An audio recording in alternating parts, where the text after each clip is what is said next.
Hi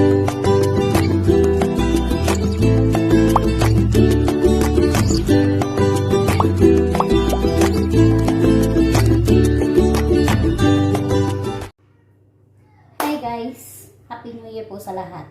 Tuturuan ko po kayo ng masarap na dessert para sa ating New Year's Eve. Napakasimpleng gawin lang po. Ito yung ingredients natin. Gagawa tayo ng coffee jelly. So ito, meron tayong gulaman, plain lang, yung white. Tapos meron tayong alaskang malabnaw, evap, and kondensada. At para medyo malilam, lalagyan natin yan ng sour cream. At syempre, lalagyan natin siya ng brown sugar. At ang ating importanteng coffee. Okay? So, 5 po kasi ito, 5 pack. So, kada ano yun, maglalagay tayo ng 8 basong tubig na ganito kalaki. Takbo muna.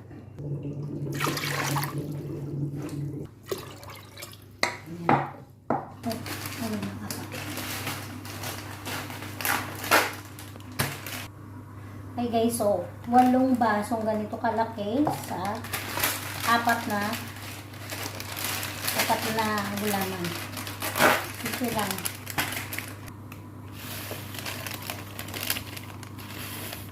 Pulis lang.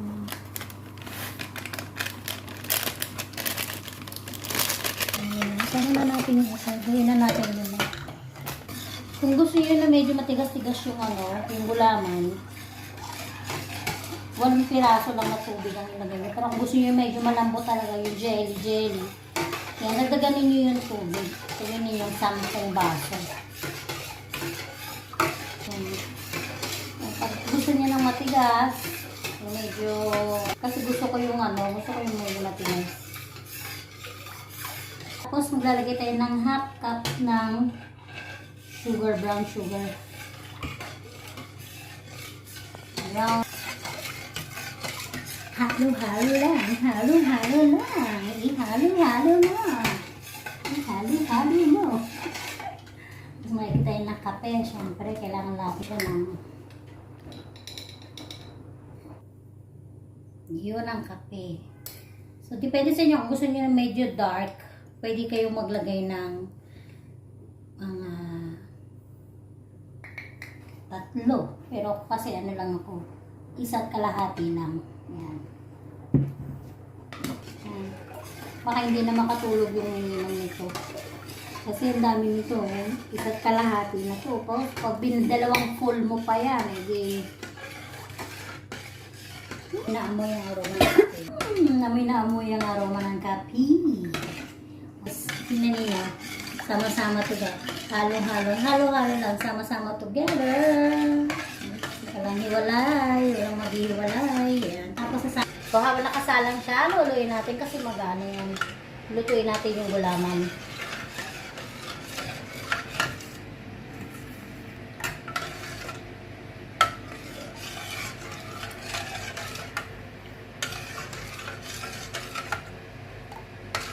Kasi matagalan na eh. Matagal kasing mag-set ang gulaman. Lalo na pag marami yung tubig na nalagay mo.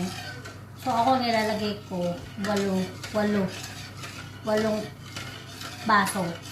Pero pag gusto mo na medyo jelly, hindi masyadong matigas, gawin mo siyang 10 baso. Pero 5 pack ng yung sa gulay mo nang lagay mo. Depende sa inyo kasi yung iba pangbahay lang, kasi kung minsan gumagawa ka ng pangbahay, 2 lang, 2 gulaman lang na pack, tapos isang cream, isang condense, ganun.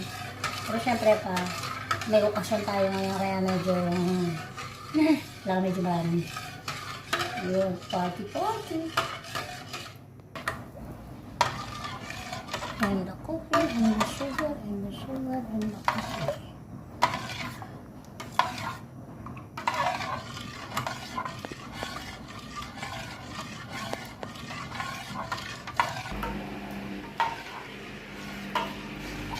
Diba luto yung gulaman? Kasi pag luto na yung gulaman, wala na kayong makikitang ganyan-ganyan. Anek-anek yan. Ganyan, parang buo-buo pa siya. Yan. So, mekos-mekos mo ulit yan. Mekos-mekos lang. Yan. Mekos-mekos mo. Medium lang to, medium. Medium yung size. Medium heat lang po yung ating ano. Maklang naman, New Year na. Medium lang po yung t-shirt ko. Yan, Harabas po. Suporta natin ang Harabas t-shirt. Diba?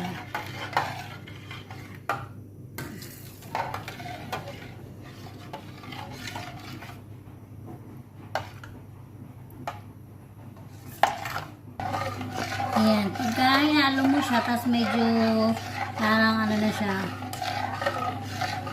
makunat na. Sabihin yung gel niya, nag-ano na siya. Nag-gel na siya. Ayan. Oh, nag-gel na po siya mga kababayan. Ayan na po siya. Ayan. Hindi siya magsasak. Na yung gulaman.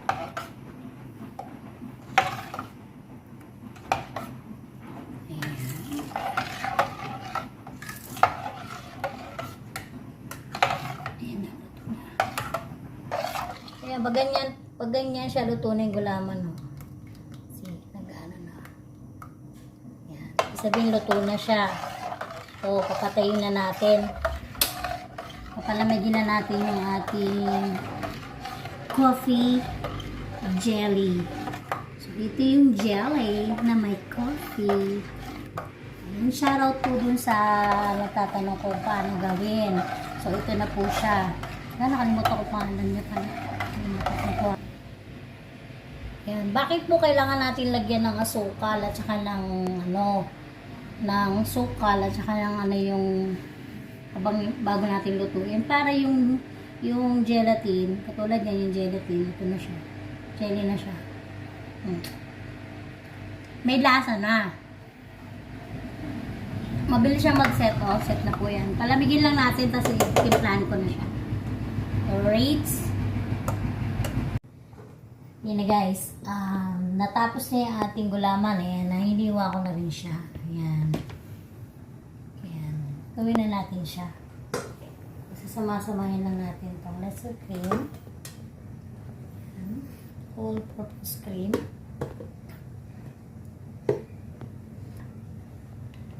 Ayan. Minsan pipili kayo ng Nestle cream na ano. Kasi minsan yung Nestle cream buo-buo. Last time yung nabili ko, nabubuo siya eh. So, ayan. Halo-haloin natin lang yan siya para hindi siya magbubuo. Tapos lagyan na natin yung condense. Depende yan kung gaano karami yung gagawin ninyo kasi yung saka marami yan.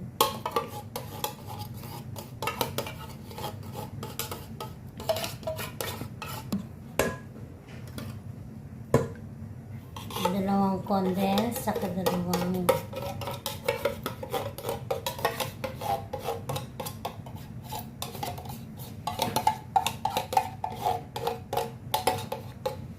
ano, pwede rin lang gamitin niyo yung nakamix na condense na may ano, Angel's condense and evap, parang 3-in-1 na siya.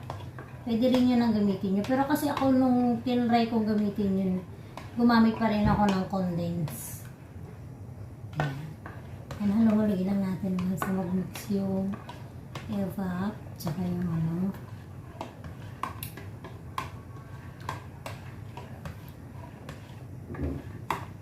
Pwede na natin ilagay yung ano.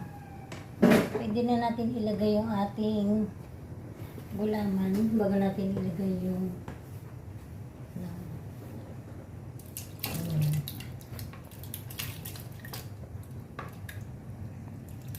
okay. Dami, diba?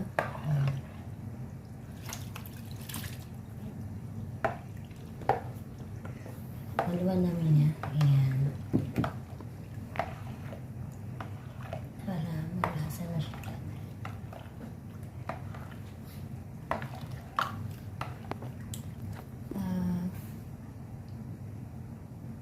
Vanilla. Dalawang ganito lang. Sakat niya kasi pagka sobra kasi yung ano, lalasa. Lasang vanilla na siya.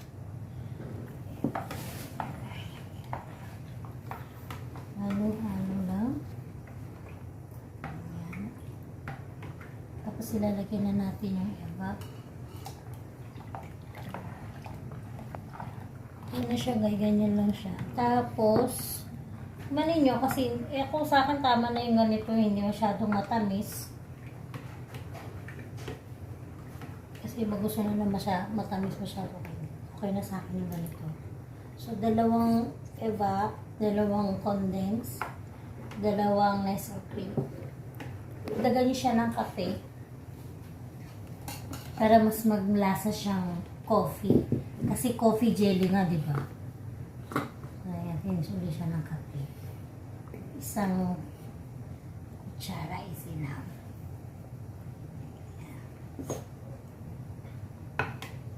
Yun. Tapos, haluhan lang. Para matunaw yung kape na nilagay natin. Pwede kayo pumili kahit anong kape. Ano bang brand ng kape ninyo? Kasi kami is Nescafe Classic. Promote yan. Baka naman nasa cream.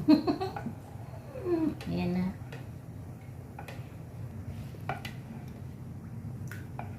Ayan na siya guys. Diba? Tapos pag inamoy mo siya, nalalasap. Yan na, coffee na siya. O, diba ang dami niya? Ang dami sa ganito.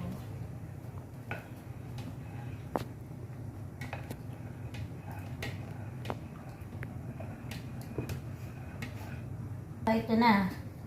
Guys, ito na yung coffee jelly. So, titikman nyo siya kung okay na yung lasa niya. Kung okay na sa inyo yung tamis. Tapos yung magbi-blend yung tamis at saka yung lasa ng kape. So pag kulang pa sa kape, lagyan mo pa siya ng kape. Kasi kailangan maglasa siyang kape. Coffee jelly na, diba? Paborito to ng mga lasinggero. Shoutout sa mga lasinggero dyan.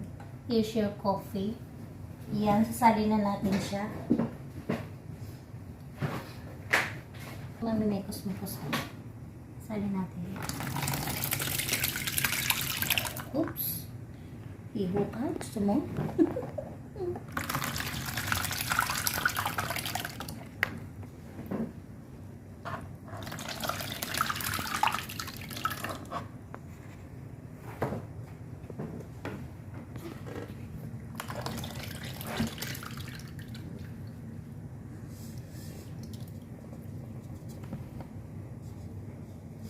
Yarn.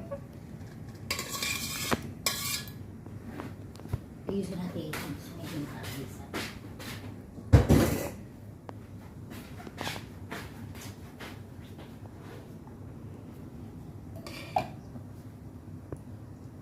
So, yan na guys ang ating coffee jelly.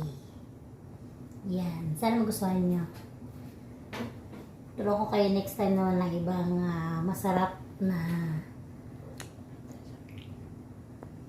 next time gagawa tayo ulit ng masarap na dessert. Okay? Happy New Year! Happy New Year! So, sana mag-enjoy kayo sa aking simpleng coffee jelly. Bye!